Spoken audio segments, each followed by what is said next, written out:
Acho que finalmente chegou o momento de compartilhar esta história. Eu a escrevi várias vezes, sempre tentando me explicar melhor. Já a reescrevi tantas vezes que isso acabou virando quase um reflexo.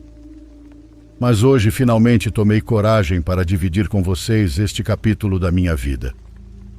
Hoje tenho a felicidade de viver aqui em Chicago e de poder dar à minha família e à minha mãe tudo o que elas merecem. Mas quando eu era criança, meus irmãos e eu passamos por muitas dificuldades. Morávamos em um pequeno lugar perdido perto de Ouro Preto. Eu não mudaria nada da minha infância, porque ela me transformou no homem que sou hoje. Mas sei que minha mãe sofreu muito por não poder nos dar tudo aquilo de que precisávamos. Quando eu tinha 10 anos, me tornei o homem da casa.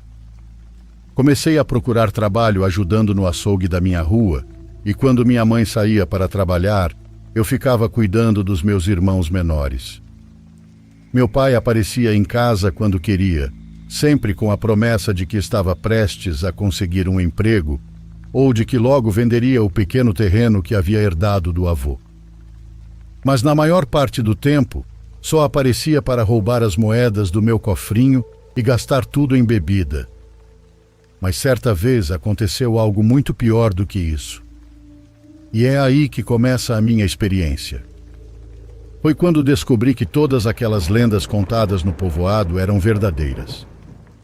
Naquela noite de agosto eu precisava sair para procurar meu pai. Ele havia prometido conseguir o dinheiro do material da escola, mas já fazia um dia inteiro que não aparecia nem em casa nem no povoado. Um dos melhores amigos dele, que também era compadre da família e padrinho da minha irmãzinha, ligou para minha mãe. Disse que havia emprestado aquele dinheiro e queria ter certeza de que meu pai realmente o havia levado para casa, em vez de gastá-lo pelo caminho em alguma garrafa. Mas meu pai não tinha aparecido. Tínhamos pouco tempo para encontrá-lo e recuperar os poucos merréis que talvez ainda lhe restassem. Minha mãe colocou a blusa de lã sobre os ombros e abriu a porta, decidida a sair à procura dele. Mas já era quase 10 horas da noite. Lá fora soprava um vento gelado que eu sabia que ela não conseguiria suportar. Deixe comigo, mãe. Deixe eu ir. Eu prometo que vou encontrá-lo e trazê-lo de volta. Minha mãe parou e pensou. Depois me deu sua bênção e permitiu que eu saísse. Fez-me prometer que não entraria na mata e que se não o encontrasse logo voltaria para casa. Não deveria ir muito longe. Corri em meio àquele vento que parecia saído de um filme de assombração e cheguei à pequena mercearia do povoado, onde alguns dos bêbados da região costumavam se reunir. Perguntei se tinham visto meu pai. Eles disseram que no dia anterior ele havia comentado que iria pedir um favor em uma casinha de fazenda que ficava a cerca de 1 hora de caminhada dali. Mas eu corria muito bem. Pensei que se fosse correndo, chegaria em menos de meia hora. Dá tempo, pensei. Sem sequer agradecer, saí correndo. Enquanto isso, os bêbados riam de mim. Ou do meu pai. Ou de tudo. Não sei, mas um deles começou a correr atrás de mim. Pelo menos foi o que imaginei. Eu conseguia ouvir passos me seguindo. Para minha surpresa, a pessoa não se cansava e continuava correndo muito perto de mim. Já estava bem avançado naquele caminho escuro, quando senti que precisava descobrir quem era e por que estava me seguindo. Parei de repente e me virei. Mas não havia ninguém. Mesmo assim, eu tinha ouvido claramente os passos. Então ouvi algo se jogando para dentro do mato, como se alguém estivesse se escondendo. "O que você quer, Tomás?" perguntei. Tomás era um garoto de uns 14 anos que há algum tempo implicava comigo. Ele costumava me perseguir só porque eu passava pela rua dele, que ficava no caminho para praticamente qualquer lugar.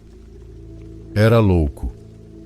Matava animais por diversão, e eu tinha certeza de que mais cedo ou mais tarde acabaria fazendo algo pior comigo ou com algum dos meus amigos. Sempre que me perseguia, mostrava uma pequena faca enferrujada que havia conseguido sabe-se lá onde. Algo se moveu entre os galhos, e eu soube que não era Tomás. Então ouvi alguém cantando, mas parecia distante, como se a voz viesse do povoado. Eu não entendia o que estava acontecendo. Só sabia que não tinha tempo e que não me convinha permanecer ali. Continuei correndo, correndo e correndo. A fazenda Morro do Cipó já não estava tão longe e a lua cheia iluminava bem aquela noite. Foi então que aconteceu algo muito estranho. De repente, aquela voz pareceu mais perto. Era uma canção de ninar, e a voz era a da minha mãe. Aquilo não me pareceu um bom sinal. Corri como o próprio diabo corre da cruz. Quando finalmente cheguei às casinhas da fazenda, não foi difícil descobrir onde procurar meu pai. A única luz acesa em todo o lugar vinha de um barzinho. Um letreiro anunciava o preço das cervejas e informava que o local permaneceria aberto até o amanhecer. O estabelecimento se chamava Refúgio. Ninguém pareceu estranhar que um menino de 10 anos, que aparentava ter apenas 8 por causa da baixa estatura, entrasse naquele lugar lotado de bêbados procurando pelo pai. Imagino que fosse uma cena comum por ali. Me aproximei do homem que atendia no balcão e perguntei por ele. Eu o vi ontem. Desceu da casa do compadre e veio comprar uma cerveja, respondeu. Então fez uma pausa, como se estivesse em dúvida sobre continuar ou não. Depois prosseguiu. Em seguida começou a conversar com uma moça e foi embora com ela. Acho que seguiram para o bairro das Pedras. Maldição. Esse lugar não ficava tão longe, mas ninguém ia para lá além dos próprios moradores. A única forma de chegar era por uma estrada cheia de valas que alagava sempre que chovia. Nenhuma das pessoas que viviam naquelas 40 casinhas possuía carro. E ninguém parecia se importar com o fato de que era quase impossível entrar ou sair dali. Enquanto pensava nisso, senti alguém me observando. Uma senhora vestida inteiramente de preto estava sentada em um canto do lugar. Ela não tirava os olhos de mim. Fiquei ainda mais nervoso e me dirigi à porta. Mas a mulher se colocou na minha frente. Ela cheirava a ervas e terra. Segurou meus ombros com mãos ossudas e disse algo que eu não entendi. Nem pensar, garoto, disse o homem do balcão enquanto caminhava até a porta. A senhora está dizendo que não vamos deixar você sair. A mulher apertou meus ombros com mais força. Seus dedos afundaram na minha pele. Eu fiquei apavorado. Com toda a força que consegui reunir, me soltei e alcancei a porta antes que o homem chegasse. Saí correndo sem lhes dar tempo para reagir. Assim que saí, entrei mais para dentro das casinhas para que não vissem para onde eu pretendia ir. Se soubessem, certamente me procurariam na estrada. Então corri na direção oposta por algumas ruas até chegar a uma esquina sem iluminação. Ali me escondi entre as árvores de uma casa sem cerca. Eu nem sequer sabia onde morava o compadre do meu pai para pedir ajuda. Além disso, eu sentia vergonha. Vergonha de tudo. Vergonha de estar procurando meu pai bêbado. Acabei chorando. Às vezes eu precisava fazer isso. Ainda era apenas uma criança, mas sempre chorava onde ninguém pudesse me ver. Especialmente minha mãe. Esta não é uma noite para andar pelos caminhos, tinha dito o velho do bar quando tentou me impedir de sair. E ninguém o contrariou. Nenhum daqueles bêbados disse uma palavra para me ajudar. Desgraçados. Mas eu precisava continuar. Por mais medo que sentisse, não havia tempo a perder. Então voltei para a estrada e passei novamente pelo barzinho. Parei ao lado e olhei primeiro para ter certeza de que ninguém estava perto da porta. Parecia que o caminho estava livre. Mas então, atravessando a área iluminada pelo horrível letreiro, vi a silhueta de alguém. Era uma mulher. Ela estava parada, muito ereta, com as mãos sobre o peito. Olhava para a estrada. Então, como se tivesse me ouvido ou sentido minha presença, virou-se. Se virou dando pequenos pulos, como se tivesse os pés amarrados um ao outro. E começou a caminhar na minha direção. Eu não vi seu rosto e não era algo que eu precisasse ver. Antes que ela alcançasse a luz, eu já havia saído correndo. Logo alcancei a estrada que mais adiante se tornava praticamente intransitável. A estrada que me levaria até o bairro das Pedras. Até meu pai. O caminho entrava por entre as árvores e a luz da lua já não conseguia alcançá-lo. Fui obrigado a parar de correr e começar a caminhar devagar. Com cuidado. Eu não conseguia enxergar nada, nem mesmo onde colocava os pés. E alguém vinha atrás de mim acompanhando cada passo. Muito perto. Para ser sincero, naquele momento, eu preferia que fosse a mulher estranha que estava do lado de fora do bar do que o homem ou a velha que estavam lá dentro. Eu sentia que tinha acabado de escapar de algo terrível. De nunca mais sair daquele lugar. De me tornar mais uma das crianças que saíam para fazer algum recado e jamais voltavam. O que naqueles lugares não era tão incomum quanto deveria ser. Eu avançava devagar, mas sem parar. Pensava que minha mãe já devia estar preocupada. Porém, eu tinha ido longe demais e não podia voltar para casa sem encontrar meu pai. Escutei algo atrás de mim e comecei a correr. Corri sem saber sequer se já tinha saído do caminho ou se iria bater de frente com alguma árvore. A lua cheia não iluminava nada por baixo daquela imensidão de galhos e algo se aproximou de mim, muito perto. Senti como se algo tivesse me puxado pelas costas, mas me abaixei e apenas senti o vento passar. Logo depois, alguma coisa entrou no meio das árvores. Era algo grande. E eu continuei correndo, apenas ouvindo aquela coisa correndo ao meu lado, acompanhando o meu ritmo. Um pouco mais à frente apareceu uma clareira. As ramas acabavam sobre o caminho e mais adiante havia uma figura iluminada por uma pequena lamparina que mal conseguia ser vista. Corri em direção a ela. A noite era completamente azul e tudo parecia uma alucinação, porque o que vinha em minha direção era um senhor montado em um burrinho. Era um senhor já velho, mas de aparência robusta, montado em um burro que parecia estar na mesma condição. Ele parou quando me viu me aproximar. De verdade, eu juro que pensei que estava apenas imaginando aquilo. Falta muito para chegar ao bairro das Pedras, senhor? Perguntei. O homem estava suando e sorriu de uma maneira muito estranha. Não, sobe aí, eu dou a volta e te levo para lá. Não são horas para uma criança andar sozinha por um caminho desses. Sobe. Eu sabia que não deveria fazer aquilo. Assim como as pessoas daquele bar, aquele senhor também me passava uma sensação muito ruim. Eu disse que não. Então ele desceu do burro, tirou um facão que refletiu a luz da lua no meu rosto e o colocou bem perto de mim. Falou bem devagar. Se você quiser ficar, fique, mas leve esse facão com você. Agora eu não recomendo isso. Faça de conta que vai segurar a rédea do burro e olhe para a copa da árvore que está bem atrás de você, à sua esquerda, quase sobre o caminho. Eu obedeci, mesmo tendo que dar as costas para ele. Foi então que entendi o motivo. Lá no alto da árvore estava parada a mulher que eu tinha visto do lado de fora do barzinho.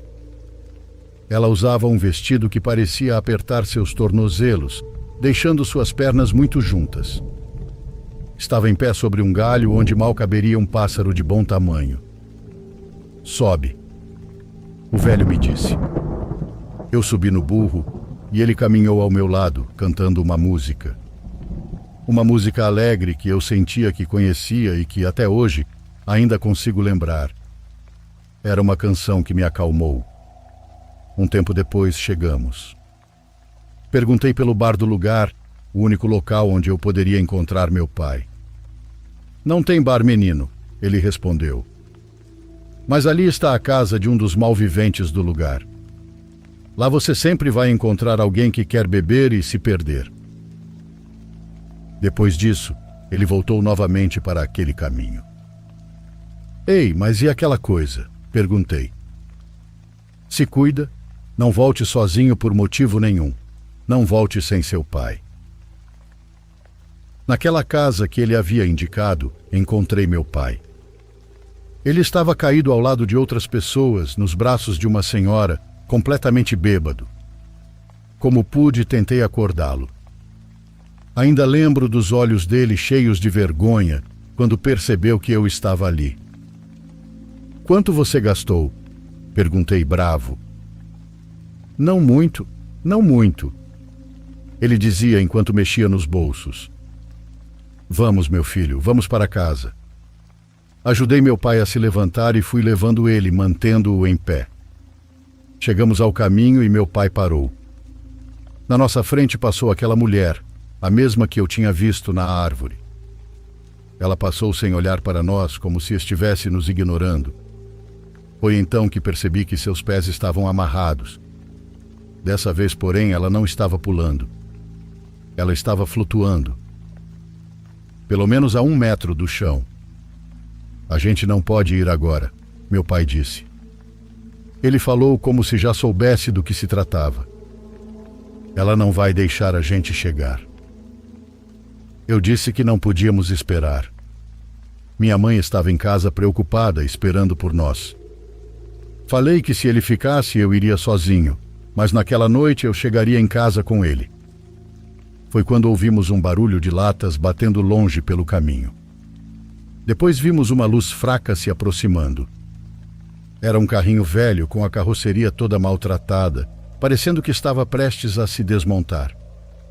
Ele parou ao nosso lado. Era o senhor do bar.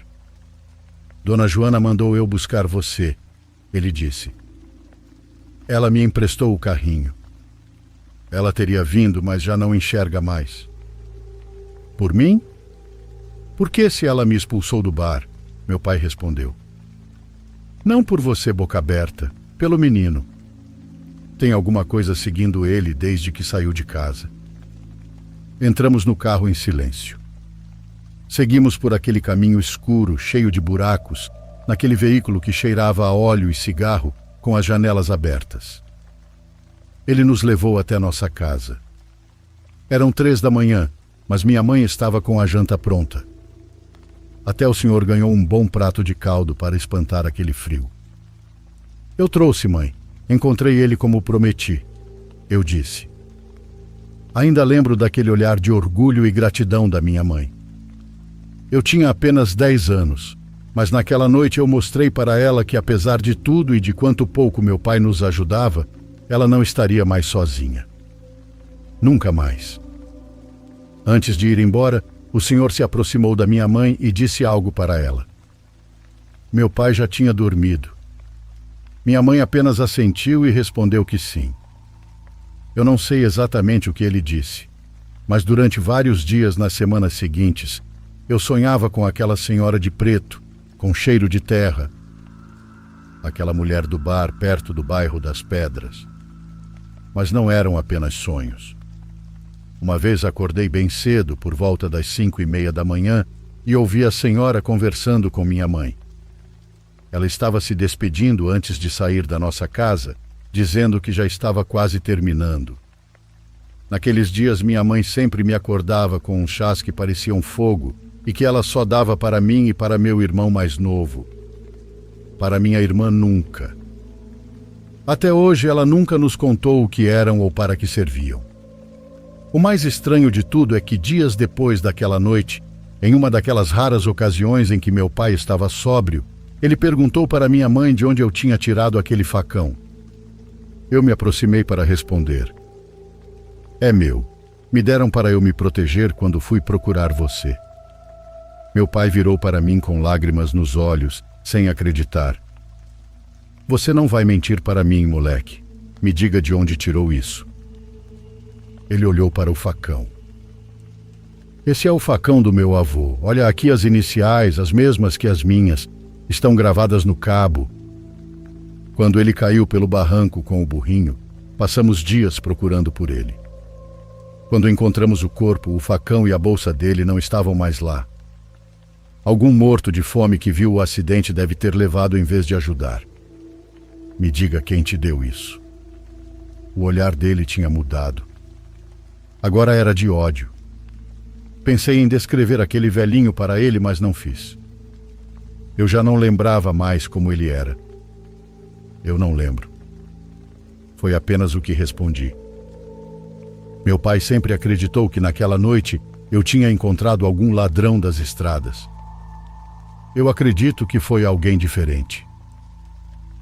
Aquele facão era meu, mas mesmo assim, quando finalmente fomos embora daquele povoado, minha mãe, meus irmãos e eu deixei aquele facão na casa dele. Eu não precisaria mais dele.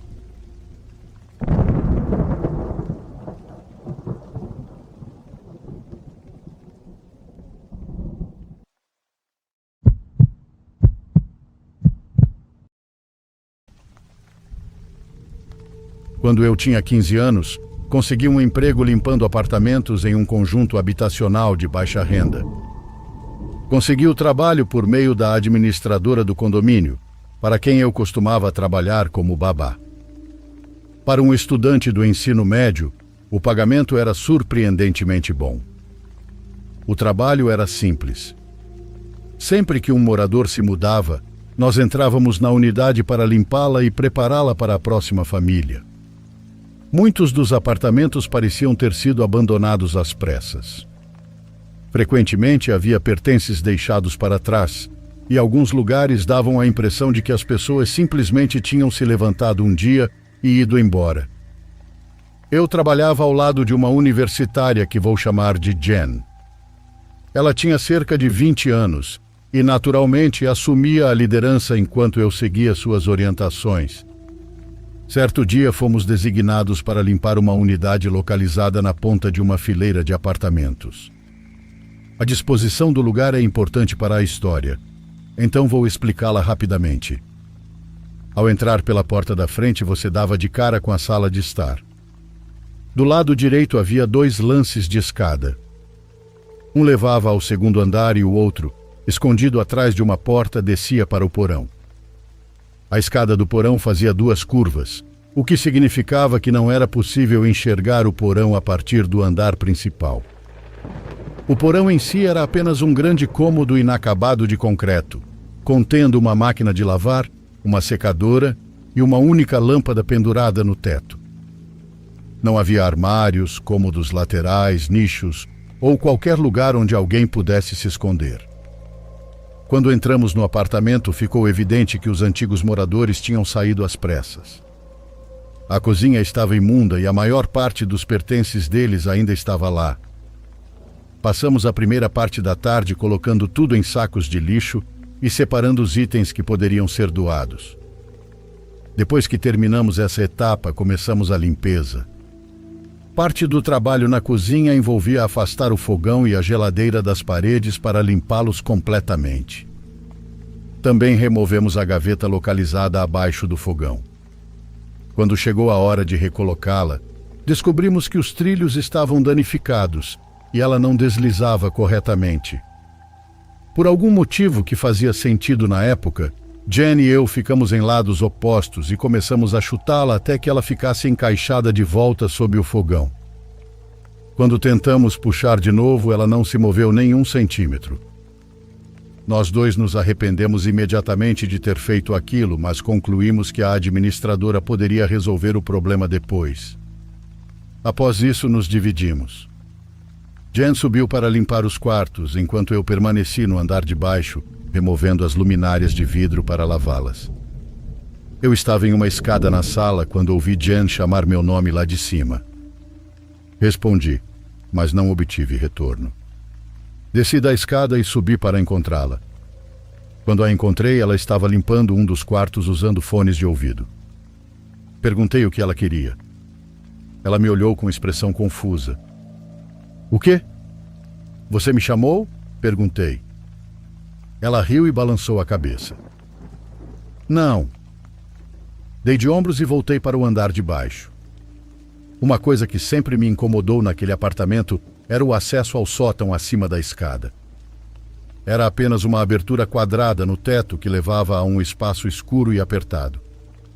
A tampa estava faltando, então toda vez que eu passava por baixo dela, acabava olhando para cima, encarando aquele quadrado de escuridão absoluta. Alguns minutos depois, ouvi meu nome novamente. Dessa vez, quando respondi, Jen gritou imediatamente do andar de cima. Eu não te chamei, você está ouvindo coisas. Naquele momento, concordei com ela. Era estranho, mas eu ainda não estava assustado. Ainda não. Pouco tempo depois, eu estava na pia da cozinha limpando as luminárias. Me virei para pegar uma esponja nova e quase tropecei. A gaveta do fogão estava parcialmente para fora. Na mesma hora, achei aquilo estranho. Jen e eu praticamente tínhamos chutado aquela coisa até encaixá-la no lugar. Além disso, havíamos confirmado depois que ela estava completamente presa. Mesmo assim, apenas a empurrei de volta com o pé. Foram necessários vários chutes fortes até que ela ficasse novamente presa sob o fogão. Para ter certeza, segurei a alça e tentei puxá-la. Nada. Ela estava travada.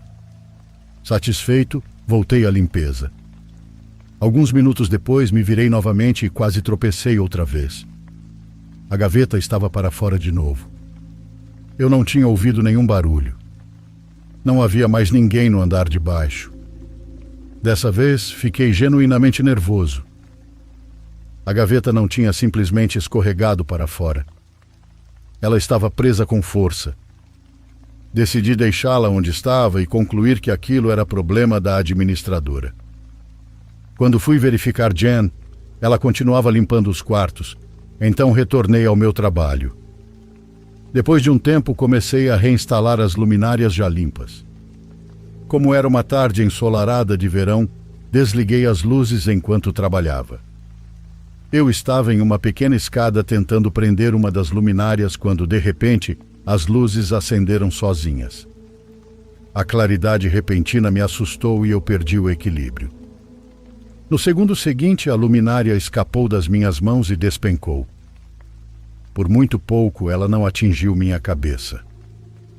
Fiquei sentado no chão por alguns segundos, tentando entender o que havia acontecido. Do lugar onde eu tinha caído, conseguia ver o interruptor. Não havia ninguém perto dele. Ao mesmo tempo, eu podia ouvir Jen andando no andar de cima. Tinham-se passado apenas alguns segundos. Não havia a menor possibilidade de ela ter descido correndo, acendido a luz e voltado para cima. O interruptor tinha se ligado sozinho. Pelo menos era o que parecia. Mesmo assim, eu ainda não estava pensando em fantasmas ou qualquer coisa sobrenatural. Eu apenas me sentia assustado. Naquele momento, decidi que não queria mais trabalhar sozinho e subi para encontrar Jen. Quando contei o que tinha acontecido, ela pareceu inquieta. Então me disse algo que eu não esperava. Poucos minutos antes, ela também achou que tinha ouvido alguém chamar seu nome, e não parecia ser minha voz. Naquele instante, nós dois ficamos oficialmente assustados. A única tarefa restante era varrer o porão. Nenhum de nós queria descer sozinho, então fomos juntos. O porão era exatamente como eu havia descrito. Um grande cômodo aberto de concreto, sem qualquer lugar onde alguém pudesse se esconder.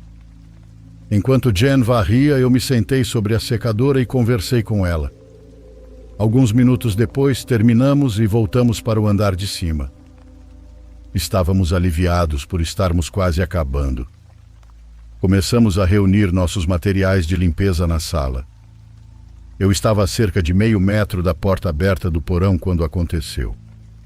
Lá embaixo surgiu o som inconfundível de passos pesados. Nós dois congelamos. Os passos eram tão altos que nenhum de nós questionou o que estava ouvindo. Então veio algo muito pior. Os passos de repente se transformaram em uma corrida. Alguém estava subindo as escadas em disparada. Rápido.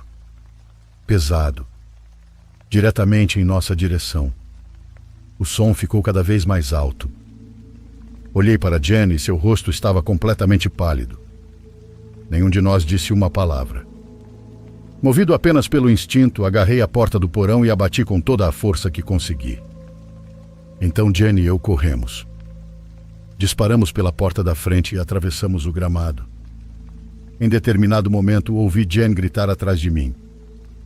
A chave! Eu respondi aos gritos. Deixa ela! Nenhum de nós parou até chegar ao outro lado do condomínio. Mal me lembro do que aconteceu depois. Eventualmente voltamos até a administradora e dissemos que alguém tinha estado dentro do apartamento. Deixamos nossos materiais de limpeza para trás e nunca mais retornamos àquele lugar. Até onde sei, ela entrou em contato com a polícia antes que qualquer pessoa voltasse a entrar na unidade. Nós nunca contamos o que realmente tínhamos vivido. O que poderíamos dizer? Que alguma coisa invisível tinha passado a tarde inteira chamando nossos nomes, movendo objetos, acendendo luzes e, por fim, correndo escada acima em nossa direção. Parecia ridículo.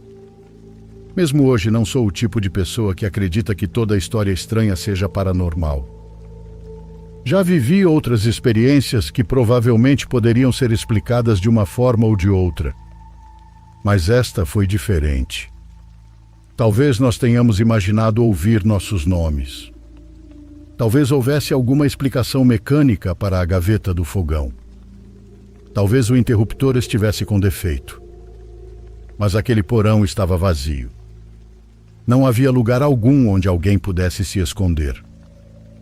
Ainda hoje, mais de 20 anos depois, ouvir alguém subir uma escada correndo me transporta imediatamente de volta àquela tarde de verão.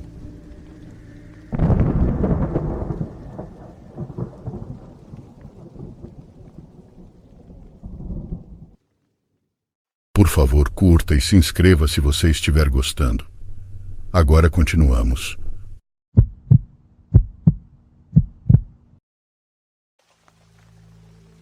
Boa noite, meu amigo diário dos pesadelos. Meu nome é José e isso aconteceu há poucos anos. Conto essa história porque outro Dia dos Pais está se aproximando. E toda vez que essa data chega, acabo me lembrando da mesma coisa. Já tentei me convencer inúmeras vezes de que tudo tem uma explicação normal, mas existem acontecimentos que ocorreram após a morte do meu pai e que até hoje não consigo organizar completamente na minha mente. Na minha família sempre existiu uma tradição muito forte. Todos os anos, no Dia dos Pais, nos reuníamos na casa dele. Era um costume que vínhamos repetindo há décadas. Meus irmãos chegavam com suas famílias, meus tios apareciam e alguns primos também. Os netos corriam pelo quintal enquanto a cozinha permanecia ocupada por horas. Meu pai gostava muito desses encontros. Não era um homem especialmente demonstrativo, mas dava para perceber o quanto aguardava aquela data. Naquele ano, porém, as coisas eram diferentes. Meu pai estava muito doente. Havia meses que sua saúde vinha se deteriorando e os médicos já tinham nos preparado para o pior. Ele mal conseguia sair da cama e em alguns dias até falar exigia um grande esforço. Mesmo assim, quando alguém sugeriu cancelar a festa, ele recusou imediatamente. Disse que queria que tudo acontecesse como sempre e que desejava ouvir as vozes da família pela casa mais uma vez. Quando chegamos, o ambiente era estranho. Havia alegria por estarmos todos juntos, mas também uma tristeza que ninguém tinha coragem de mencionar. Todos sabíamos que provavelmente seria o último Dia dos Pais ao lado dele. Ele nos recebeu de seu quarto. Estava muito mais magro do que eu me lembrava, mas seus olhos permaneciam completamente lúcidos. Conversou um pouco com todos e depois fez um pedido que nos surpreendeu. Queria falar com cada membro da família separadamente. Minha irmã foi a primeira a entrar e permaneceu bastante tempo com ele. Quando saiu, estava com os olhos marejados e carregava várias caixas antigas nos braços. Ninguém perguntou nada. Depois foi a vez da minha mãe. A porta permaneceu fechada por quase meia hora, e quando ela saiu, parecia profundamente abalada, embora tentasse sorrir para não preocupar ninguém. Por fim chegou a minha vez. Entrei pensando que ele falaria sobre documentos, contas pendentes ou algum assunto relacionado à família.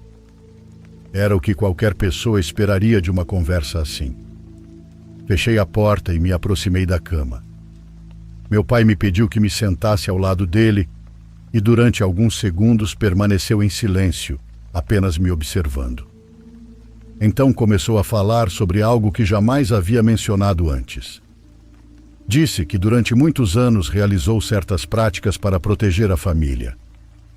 Não estava falando de rituais estranhos, nem de coisas como as que aparecem nos filmes. Falava de orações, rezas específicas, datas que não podiam ser esquecidas e horários determinados do ano nos quais era necessário fazer exatamente o que estava escrito.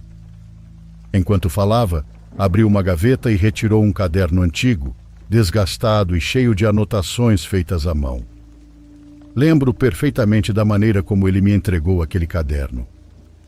Não parecia alguém compartilhando uma crença pessoal ou uma tradição familiar. Parecia uma pessoa transferindo uma responsabilidade para outra. Ele me explicou cada página com uma seriedade que ainda hoje tenho dificuldade de esquecer. Havia datas marcadas, nomes, instruções e orações escritas com diferentes tipos de letra, como se ele tivesse completado aquele caderno ao longo de muitos anos. Antes de terminar a conversa, disse algo que ficou gravado para sempre na minha memória. Ele me garantiu que algumas famílias carregam problemas que não podem ser vistos e que alguém precisa manter certas portas fechadas. Naquele momento eu não entendi completamente o que ele queria dizer. Pensei que talvez a doença estivesse afetando sua maneira de pensar. Não discuti com ele, apenas guardei o caderno, prometi que faria o que ele estava me pedindo e saí do quarto. Poucos dias depois ele faleceu. E aquele acabou sendo, sem dúvida, o pior dia dos pais da minha vida. Durante semanas mal conseguia olhar para o caderno porque toda vez que o via me lembrava daquela conversa. O luto ocupava toda a minha atenção e havia momentos em que eu preferia acreditar que tudo o que ele tinha me contado era apenas consequência do estado em que se encontrava. Mesmo assim, certa noite lembrei da promessa que havia feito e decidi abri-lo. Comecei a seguir as instruções exatamente como estavam escritas. Rezava nos horários indicados, repetia as orações completas e respeitava cada uma das datas marcadas. Fiz isso durante vários meses com absoluta disciplina. Talvez porque ainda sentisse que era uma forma de continuar conectado a ele. Com o passar do tempo, porém, fui deixando aquilo de lado. Primeiro esquecia um dia aqui e outro ali. Depois passaram-se semanas inteiras sem que eu tocasse no caderno. E por fim abandonei tudo completamente. Parecia impossível que aquelas ações tivessem qualquer efeito real sobre a vida de alguém. Eu as via apenas como um costume importante para meu pai, nada além disso. Foi justamente então que aconteceu algo que me fez voltar a pensar naquela conversa. Minha irmã começou a passar mal. No início parecia apenas um problema de saúde comum, e ninguém ficou excessivamente preocupado. Mas conforme as semanas avançavam, a situação piorava. Os exames começaram a apresentar resultados preocupantes, e finalmente ela recebeu um diagnóstico que nos deixou paralisados. Era exatamente a mesma doença que havia acometido meu pai. Lembro da sensação que tive quando ouvi aquilo. Não era apenas medo. Foi como se uma parte da minha memória tivesse despertado de repente. Durante dias tentei me convencer de que as duas coisas não tinham qualquer relação. No entanto, enquanto observava o estado de saúde dela, piorar, não conseguia parar de pensar no assunto. Uma noite acabei pegando o caderno. Abri pela primeira vez em muitos meses e comecei a percorrer novamente aquelas páginas cheias de anotações. Sem contar nada a ninguém, retomei exatamente as mesmas orações. Segui as instruções da mesma forma que meu pai havia me ensinado. Fiz isso todos os dias durante semanas. Todos os dias. Durante semanas. Quase com vergonha de mim mesmo por estar me agarrando a algo que nem sequer sabia se fazia sentido. Pouco depois começaram a chegar notícias melhores. Os médicos observaram uma evolução favorável. Alguns exames passaram a mostrar resultados animadores e, pouco a pouco, seu estado geral melhorou. Com o tempo, ela recebeu alta e pôde voltar para casa. Sei perfeitamente que qualquer pessoa poderia dizer que foram os tratamentos que funcionaram, que a medicina fez seu trabalho e que minhas orações não tiveram absolutamente nada a ver com aquilo.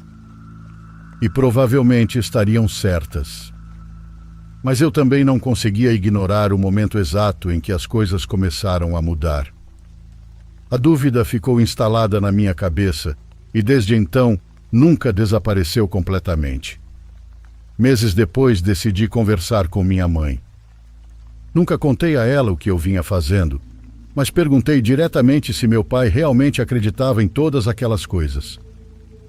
Ela permaneceu alguns segundos em silêncio antes de responder. Disse que sim, e então me contou algo que eu jamais havia ouvido em toda a minha vida. Segundo ela, meu pai passou décadas ajudando pessoas que o procuravam por problemas que não conseguiam explicar. Algumas falavam sobre pesadelos constantes, outras relatavam presenças estranhas. E havia ainda aquelas que simplesmente acreditavam estar sendo perseguidas por uma sequência interminável de azar. Meu pai ouvia essas pessoas, rezava com elas e depois voltava para casa sem pedir nada em troca. Mas o mais inquietante veio em seguida. Segundo minha mãe, toda vez que ajudava alguém, ele adoecia durante vários dias. Às vezes sofria com febres repentinas, outras vezes enfrentava um cansaço extremo. E em algumas ocasiões mal conseguia sair da cama. Ela sempre acreditou que fosse coincidência, até começar a perceber que aquilo se repetia uma vez após a outra. Quando perguntava por que isso acontecia, ele sempre respondia a mesma coisa. Dizia que alguns fardos não desaparecem, apenas mudam de lugar. Minha mãe nunca entendeu completamente o que ele queria dizer com isso, mas estava convencida de que ele entendia perfeitamente. Aquela conversa me deixou pensando durante muito tempo. Desde então voltei a realizar parte do que ele me pediu. Nem sempre. Há períodos em que passam semanas sem que eu abra o caderno e outros em que simplesmente não quero pensar em nada disso. Eu me considero uma pessoa racional. Não gosto de acreditar em coisas que não consigo explicar. No entanto, também percebi algo que me é difícil ignorar. Toda vez que abandono essas práticas por tempo demais, surge uma sensação estranha. Uma inquietação constante que não consigo definir. Não é exatamente medo, nem ansiedade. É mais a impressão de que estou negligenciando algo importante. Como se existisse uma responsabilidade pendente esperando por mim. Este ano voltaremos a nos reunir para o Dia dos Pais. Já não será na casa onde crescemos, porque minha mãe a vendeu depois de ficar sozinha. Agora a celebração acontecerá ao lado de outras famílias que também perderam alguém importante nos últimos anos. Provavelmente compartilharemos comida, lembraremos histórias e conversaremos sobre os tempos em que meu pai ainda estava entre nós. Ninguém mencionará esta história porque eu nunca a contei para ninguém da família. Mas antes de sair de casa, farei a mesma coisa que faço todos os anos. Vou abrir aquele caderno. Vou ler as páginas que ele escreveu. E vou repetir as orações exatamente como ele me ensinou. Porque eu não sei se meu pai realmente conseguia ver coisas que nós não víamos. Não sei se ele passou a vida inteira mantendo fechadas aquelas portas das quais me falou naquela tarde.